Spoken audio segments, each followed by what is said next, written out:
Hi there. This topic, common law versus civil law, we're looking at the old common law system of Britain and how it developed over the years, and the civil law system of France and Italy, many other countries, but we'll talk about them. So let's say in France and Italy, the king or queen, Napoleon or Justinian, the emperor, they wrote the law. They wrote it down, and there's the law, and then they'd say, that is the law of France, Napoleonic Code. That is the law of the Roman Empire of Italy, Justinian's Code. And fair enough in a sense, really that's what modern day Canada is like now. But in England, for some reason, the king, they'd come to him and say, Sire, your Majesty, what is the law here?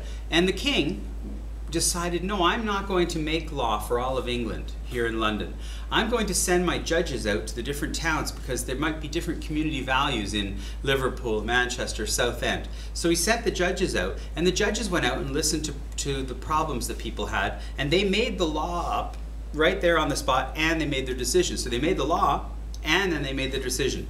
And you might have vastly different decisions in different cities, and over the years, hundreds and hundreds of years, all this case law builds up and builds up and builds up.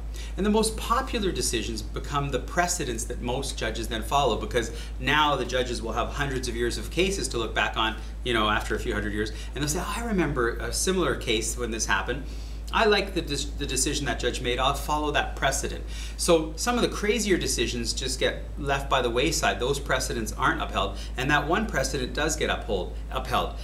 Now, reflections of those can be found in today's modern criminal code, because in the Canadian criminal code, the most popular precedents, or the precedents that were upheld the most, are in our criminal code. That becomes our criminal law. So, civil law system of France and Italy, they write the law, then the problem happens. With common law, the problem happens, then the law is written. So it's a little more flexible, but no one really knows where they stand, because every judge can do whatever they want in their own courtroom. Whereas the civil law system, the Napoleonic Code, yes, it applies to all of France, so you know where you stand, but not very flexible. Anyway, so we're trying to do that as a lesson. Thank you.